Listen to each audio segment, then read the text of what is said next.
Haleluya, mtu wa Mungu popote pale ulipo, na kusalimu katika jina la Bwana wetu na mkombozi wetu Yesu Kristo. Ujambo, Bwana Yesu asifiwe, na karibu sana kwenye neno lake Mwenyezi Mungu. Siku hii ya leo, kambi ya wateule ndio jina la YouTube channel hii, na iwapo huja subscribe, tafadhali subscribe, na najua itakuwa ya baraka zaidi. Mimi naitwa mchungaji Benson Mwanza, mchungaji wa haya madhabahu, na siku ya leo ningependa tuweze kulisoma neno lake Mwenyezi Mungu kutoka kitabu cha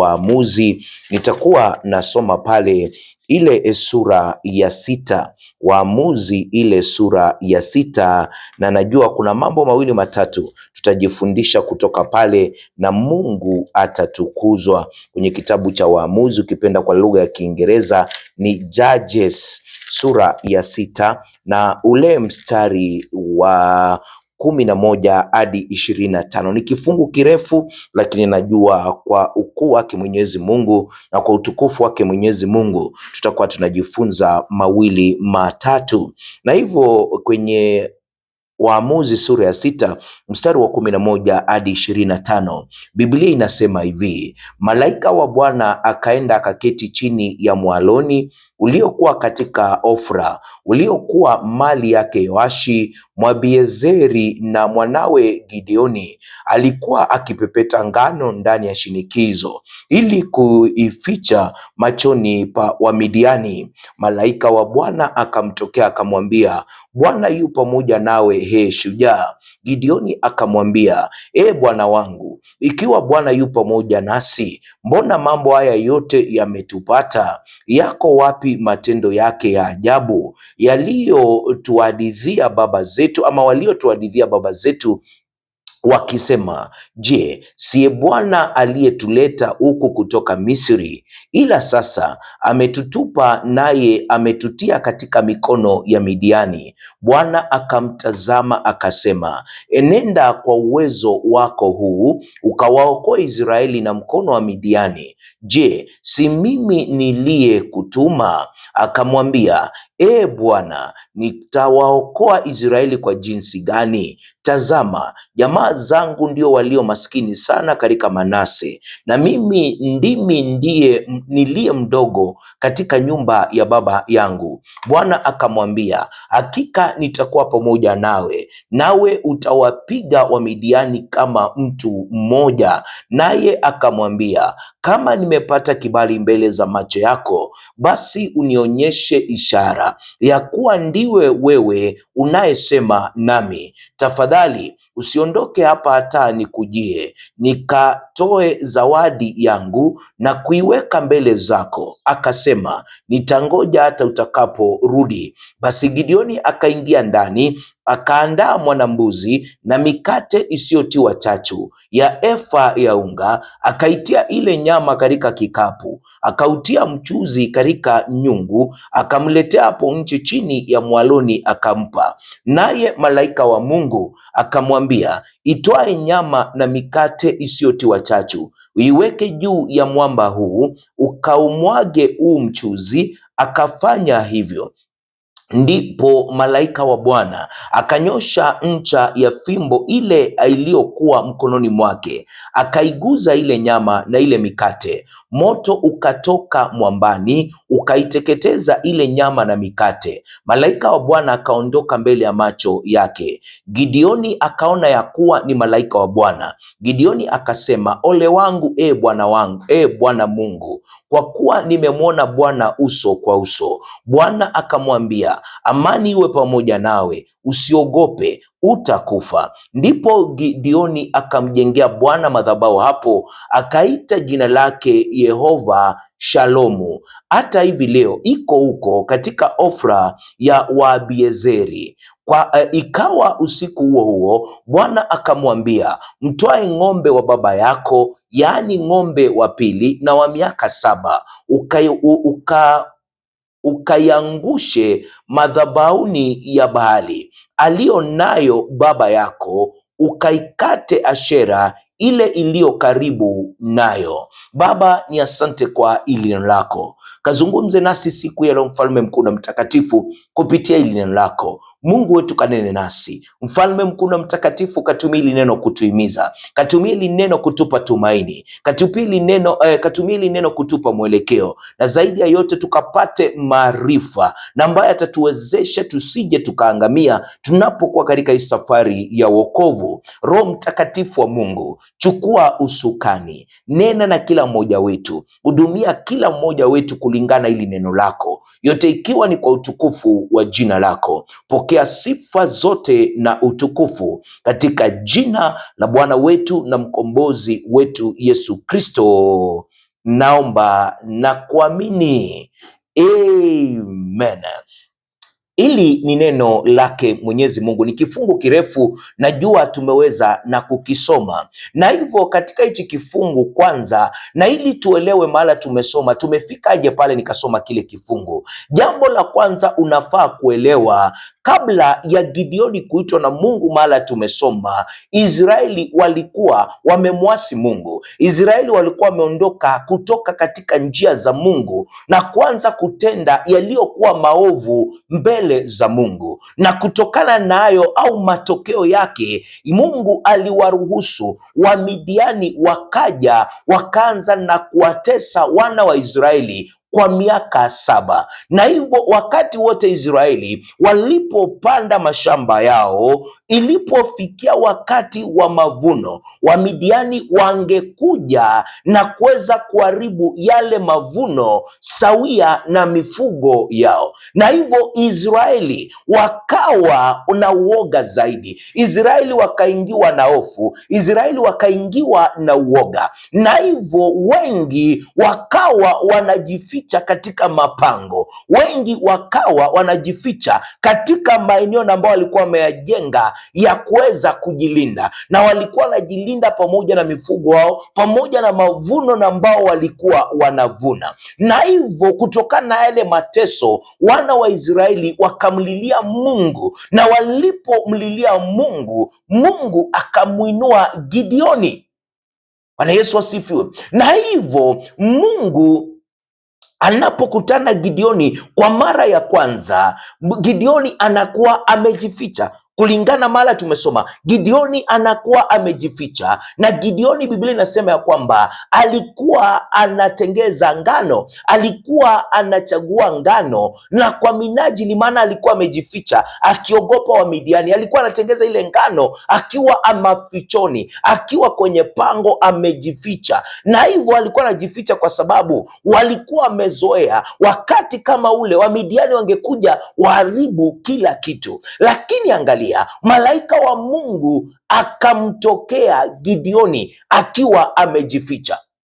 Na angalia vile malaika wa Mungu anamuita. Malaika wa Mungu anamuita Gideoni. Malaika wa Bwana akamtokea akamwambia, Bwana yu pamoja nawe, shujaa. Itakuwaje? Shujaa amejificha. Itakuwaje? Shujaa wanaendelea na kuteswa. Itakuwaje? Shujaa hawezi akajisaidia ilali amejificha. Na ndio maana ujumbe nimeupa kichwa, Bwana yu pamoja nawe, usiogope. Bwana yu pamoja nawe, usiogope. Haijalishi inaonekana wewe ni mdhaifu kiasi gani, haijalishi unaonekana una nguvu kiasi gani, haijalishi wewe ni mdogo kiasi gani, nimekuja kukwambia Bwana yu pamoja nawe, usiogope. Lile anakuagiza ukafanye, kalitende ukielewa, ataenenda na wewe, hata kuacha wala hata kupungukia. Tunaona malaika anapomtokea Gideoni, anamuita shujaa, anamsalimu na anamuita shujaa. Na Gideoni ukiangalia, yeye hakujiona akiwa shujaa, yeye hakujiona akiwa mtu mwenye nguvu, lakini Mungu alimuona mtu mwenye nguvu, na zaidi alimuona yule mtu atakayekuwa. Kwa wakati ule Gideoni yeye mwenyewe alijiona hana nguvu,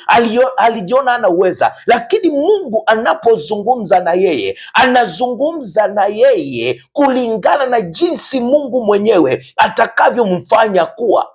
kile Mungu aliona, maana Mungu angemtumia shujaa na mtu mwenye nguvu kuokoa wana wa Israeli kutoka kwa Midiani. Ndivyo Mungu anavyozungumza na Gideoni. Bwana Yesu asifiwe. Na hivyo katika ujumbe tunaweza tukaangalia mambo mawili matatu na ambayo yatatuhimiza, ambayo yatatupa mwelekeo, na zaidi ya yote yatatupa maarifa ya Mungu, na ambayo yatasababisha tusije tukaangamia. Na hivyo jambo la kwanza unaweza ukaelewa kutokana na hichi kifungu tumesoma siku ya leo, Mungu anaona kile hatuwezi tukaona.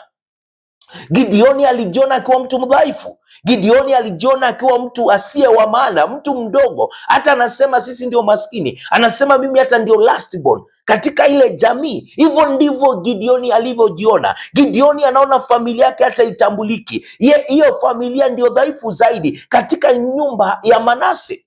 Bwana Yesu asifiwe. Na Gideoni anajiona akiwa ndiye mdogo zaidi katika nyumba ya baba yake, lakini Mungu anamuita mtu mwenye nguvu, shujaa. Mungu anamuita mtu mwenye nguvu, shujaa. Bwana Yesu asifiwe. Na hivyo hili linatufundisha kwamba Mungu yeye huwa atutambui kulingana na hali tuliomo ndani yake. Bwana Yesu asifiwe. Mungu huwa hatutambui kulingana na hali tuliomo ndani yake. Mungu hututambua kulingana na kusudi lake katika maisha yetu. Ndio maana namtambua Gideoni kama a mighty man of valor, shujaa, kwa sababu alijua kuna kusudi alikuwa nalo na Gideoni. Mungu ako na kusudi na maisha yako. Hebu mruhusu Mungu akutengeze, mruhusu Mungu akufanye kile yeye anataka kukufanya, na ili akutumie kwa kusudi lake. Na hivyo tunaona hapa hata Yesu Kristo, wakati katika Yohana 1:42 anapokuwa anamwita Simoni Petero, kwa lugha nyingine anamwambia kwamba wewe, ama anamwambia wewe ni Simoni mwana wa Yona, na kuanzia sasa utakuwa unaitwa Sefas. Bwana Yesu asifiwe. Na hivyo Yesu Kristo hakumwona Petero, Bwana Yesu asifiwe, kwa jinsi alivyokuwa, lakini Mungu alimwona Petero kwa kile atakachofanyika. Unapoangalia katika Yohana sura ya kwanza, kusomea niangalia haraka tu kwa haraka. Yohana sura ya kwanza ule mstari wa 42. Yohana sura ya kwanza ule mstari wa 42. Ni usome tu kwa haraka, hata kama nasoma kwa lugha ya Kiingereza utaniruhusu. Inasema hivi, 42 inasema, he brought him to Jesus. Jesus looked at him and said, you are Simon the son of John. You shall be called Cephas, which means Peter. Bwana Yesu asifiwe. He brought into Jesus. Jesus looked at him and said, you are Simon the son of John. You shall be called Cephas, which means Peter. Angalia, Mungu Yesu alimwona Petero kulingana na lile kusudi alilokuwa nalo kwa Petero. Bwana Yesu asifiwe. Na kile Petero atakuwa na hivyo. Nataka kusema nini asubuhi ya leo, mchana wa leo, usiku wa leo? Usiruhusu udhaifu wako, usiruhusu udogo wako ama uchache wako au mala umetoka au maisha yako ya zamani kuweza kukushawishi auwezi ukatumika na Mungu. Usiruhusu udhaifu wako, udogo wako, malegevu yako, usiruhusu mahala umezaliwa, usiruhusu kule ulikotoka, usiruhusu maisha yako ya zamani ya kushawishi kwamba hauwezi ukatumiwa na Mungu. Mungu anaona zaidi ya ulipo sasa hivi. Mungu anaona zaidi ya hali yako, anaona zaidi na vile watu wanavyokuona sasa hivi, na Mungu anakuona kulingana na kusudi lake, kwa sababu anaona zaidi ya vile hatuwezi tukaona. Na ndio maana Mungu yuko pamoja na wewe, usiogope. Bwana Yesu asifiwe. Na jambo la pili tunajifundisha kutokana na hichi kifungu kwamba Mungu anatuita tuenende. Mungu anatuita tuenende, maana tumesoma katika Waamuzi 6:14 Mungu anamwambia katika mstari wa 14. Wacha nisome tu kwa haraka haraka. Anasema hivi, Bwana akamtazama akasema, enenda kwa uweza wako huu ukawaokoa Israeli na mkono wa Midiani. Je, si mimi niliyekutuma? Bwana Yesu asifiwe. Mungu anatuita tuenende. Gideoni alikuwa na hofu, alikuwa na woga, lakini Mungu alimwambia aenende, sawia na jinsi tunavyoamrishwa katika kitabu kile cha Mathayo. Baada ya Yesu Kristo kufufuka, Yesu Kristo akawaambia wanafunzi wake, enendeni kwenye mataifa enendeni ulimwenguni mkafanye mataifa kuwa wanafunzi wake. Bwana Yesu asifiwe. Katika Mathayo 28 mstari wa 19, Yesu hakuwatuma peke yao. Yesu aliwaambia hivi, aliwapa ahadi, akawaambia nitakuwa pamoja nanyi milele. Bwana Yesu asifiwe. Nitakuwa pamoja nanyi hadi mwisho wa dahari. Na ukiangalia hapa, Mungu anazungumza na Gideoni. Naelewa anapozungumza na Gideoni anamwambia nitakuwa pamoja nawe. Na hivyo Mungu anatuagiza. Agizo la Mungu, shika hilo, agizo la Mungu linaenenda na uwepo wake. God's command comes with God's presence. Mungu anasema enenda, na pia anasema nitakuwa pamoja na wewe. Kama Gideoni, tumeokolewa. Haijalishi jinsi tunavyojiona, lakini Mungu anatuona kulingana kusudi lake maishani mwetu. Na hatukuokoka tuendelee kujificha, hatukuokoka tuendelee kuhangaika. Tuliokoka na ili tuenende. Mungu ametutuma, na Mungu anapotutuma anaenenda pamoja na sisi. Hilo ndilo hakikisho, Mungu yu pamoja na wewe. Bwana Yesu asifiwe. Jambo la tatu ambalo ni muhimu, uwepo wa Mungu ni mkuu kuliko upinzani unaotukabili. Uwepo wa Mungu ni mkuu kuliko upinzani unaotukabili. Mungu akamwambia Gideoni, kwa hakika nitakuwa pamoja na wewe na utawashinda hawa wa Midiani kama mtu mmoja, katika Waamuzi 6:16. Na hivyo unaona ushindi utakuja ama hautakuja, kwa sababu Gideoni alikuwa na nguvu zaidi ya Wamidiani. La hasha, ushindi unakuja kwa sababu Mungu alikuwa pamoja na yeye. Na ndio maana Yesu Kristo pia anapokuwa anafundisha ukweli katika kitabu kile cha Yohana sura ya 15 mstari wa 5, anazungumza, pasipokuwa na mimi hamwezi lolote. Na hivyo nguvu zetu hazitoshi. Bwana Yesu asifiwe. Masomo yetu hayatoshi, maarifa yetu na tajriba yetu haitoshi. Tunahitaji uwepo wa Mungu, na Musa alielewa hili. Na Musa alipoelewa hili akamwambia, hatuondoki mahala hapa pasipo na uwepo wako kuenenda na sisi. Huenda unakabiliana na Wamidiani. Wamidiani huenda ni changamoto ngumu, ukosefu wa kifedha, ukosefu wa watoto, pingamizi za kazi, kibiashara. Unajua katika maisha yako Wamidiani huenda wakawa ni uoga, huenda akawa ni upinzani, huenda akawa ni ukosefu, huenda ikawa ni matatizo ya kifamilia, huenda ikawa ni hali ngumu au majukumu magumu uliopewa. Kumbuka hili kwamba adui yako huenda akaonekana akiwa mkubwa kukushinda, lakini Mungu ni mkuu kuliko adui yako. Angalia, Yesu anatuambia pasipo na yeye hatuwezi lolote.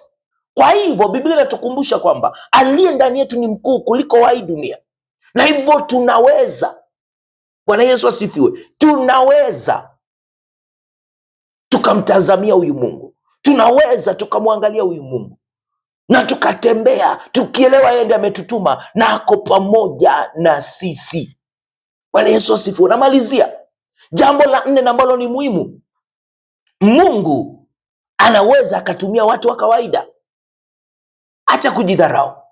Mungu anaweza akakutumia. Gideoni hakuwa mtu maarufu, la hasha. Gideoni alikuwa amejificha, lakini bado Mungu alimchagua. Yesu Kristo mwenyewe aliwachagua watu wa kawaida kuwa wanafunzi wake. Aliwaita mvua samaki Petero, Andrew, Yakobo, Yohana, akawaambia nifuateni. Na unaona katika Marko sura ya 3 mstari wa 14, Yesu Kristo anapokuwa anawateua wanafunzi wake wale 12 na ili waenende pamoja na yeye, wakae pamoja na yeye, kisha akawatuma. Tazama hapa, angalia hapo, jambo muhimu zaidi ni kwamba kwanza unakuwa na Yesu Kristo, unampokea Yesu Kristo, kisha anakutuma. Kwanza unatembea na Yesu Kristo, unakuwa na mahusiano na Yesu Kristo, kisha anakutuma. Bwana Yesu asifiwe. Na katika angalia hapa, kabla ya huduma yoyote ile ambayo itakuwa ya maana katika kumtumikia Mungu, lazima tujifunze kukaa karibu au kushikamana na Yesu Kristo. Yohana 15 mstari wa 4, kaeni ndani yangu na mimi ndani yenu. Tutaleta utofauti katika huduma iwapo tutakuwa na uhusiano wa karibu na Yesu Kristo. Jambo la 5, Mungu anakuwa mvumilivu na hofu zetu. Mungu anakuwa mvumilivu na hofu zetu.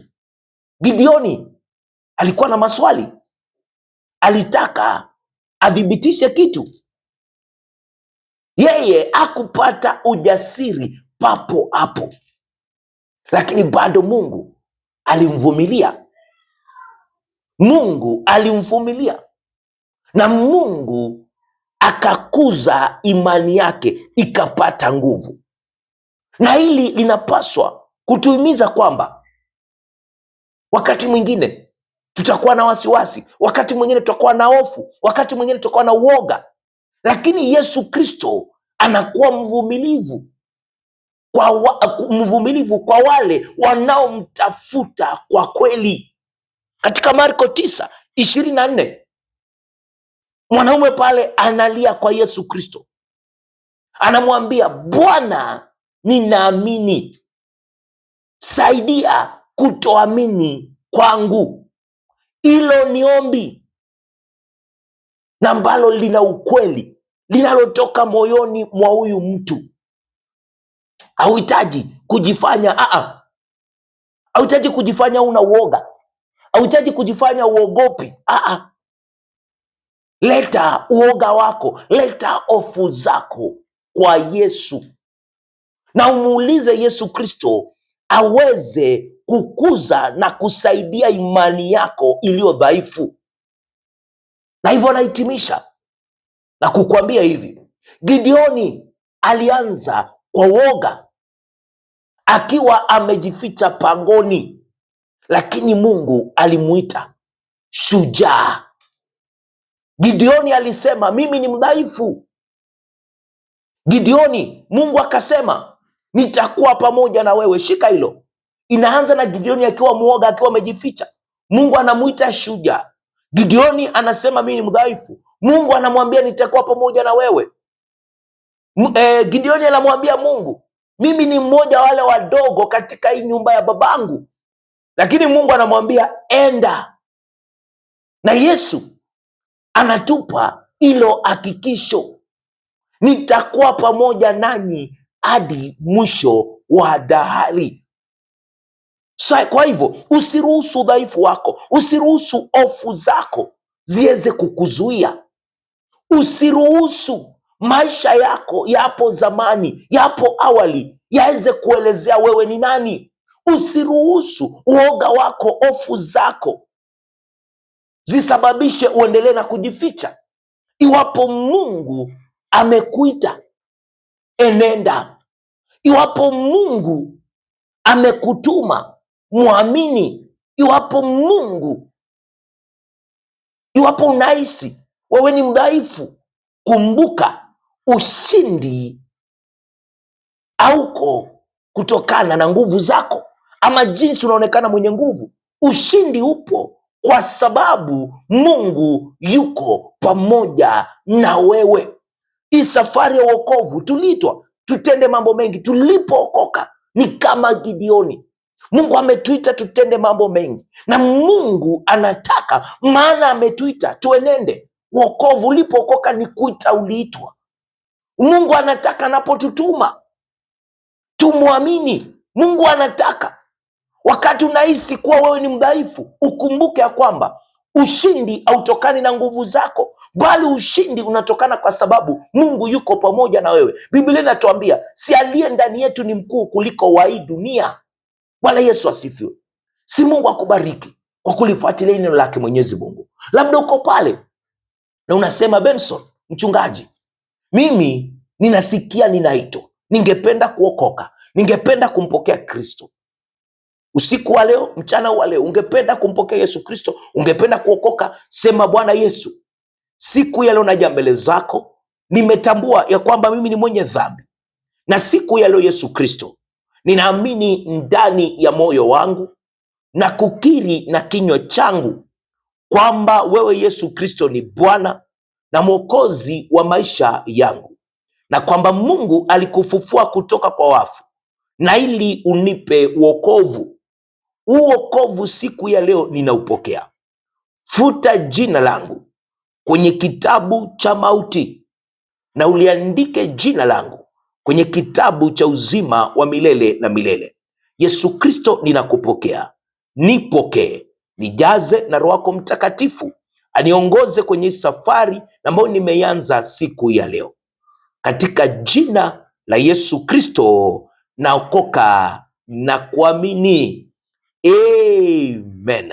Mfalme mkuu na mtakatifu, ninakushukuru maana umekuwa Mungu kwetu, umekuwa Baba kwetu, na wewe ni mkuu. Asante kwa hili neno lako ambalo umetuletea kwa njia sahihi. Tumejifunza mawili matatu kutokana na hili neno, na kutokana na hili neno, Mungu wetu, kunao wamechagua kuokoka, wamechagua kukupokea, wamechagua kuitikia mwito wako Baba. Mfalme mkuu na mtakatifu, umetufundisha unapotuita unakuwa pamoja na sisi, unapotutuma unakuwa pamoja na sisi. Baba, umetukumbusha tusiruhusu udhaifu wetu utuzuie kuafikia kusudi lako, kwa sababu utakuwa pamoja na sisi. Hao wameokoka, labda wengine wanauliza, nitafanyaje? Nimekuwa mlevi, nitafanyaje? Nimekuwa 1 2 3. Baba, wameitikia na wamekuamini. Unapowatuma kawape nguvu, enda ukawe na wao, kawasaidie kushinda huo udhaifu. Hawa Baba na ambao wamekuwa kikutazamia, kawasaidie na hata kutembea katika njia zako kwa utukufu wa jina lako. Asante kwa neno lako. Jitukuze Baba, jiheshimishe milele yote, katika jina la Bwana wetu na mkombozi wetu Yesu Kristo naomba na kuamini. Amen. Asante sana kwa kulitazama neno lake Mwenyezi Mungu siku ya leo. Mungu akubariki, Mungu akuzidishe. Naitwa mchungaji Benson Mwanza. Iwapo nimekuwa baraka, hii YouTube channel imekuwa ya baraka, kwanza anza kwa kusubscribe kwenye hii YouTube channel. Pili, pia toa sadaka zako Pia umeokoka, nitumie ujumbe mfupi. Ungependa tuombe kwa pamoja, nitumie ujumbe mfupi. Hizi ndizo nambari zangu za kutoa sadaka zako, kuzungumza nami, kunipigia 0792 593648 0792593648. Hizo ndizo nambari zangu. Ukiwa nchi ya Kenya ni +254 792 593648, +254 792 593648. Mungu akubariki, Mungu akuzidisha. Hadi hiyo kesho, mimi nakupenda sana, na kuacha na neema ya Bwana wetu Yesu Kristo na upendo wa Mungu Baba na ushirika wa Roho Mtakatifu ukae nasi sasa na hata milele. Amina na kwaheri.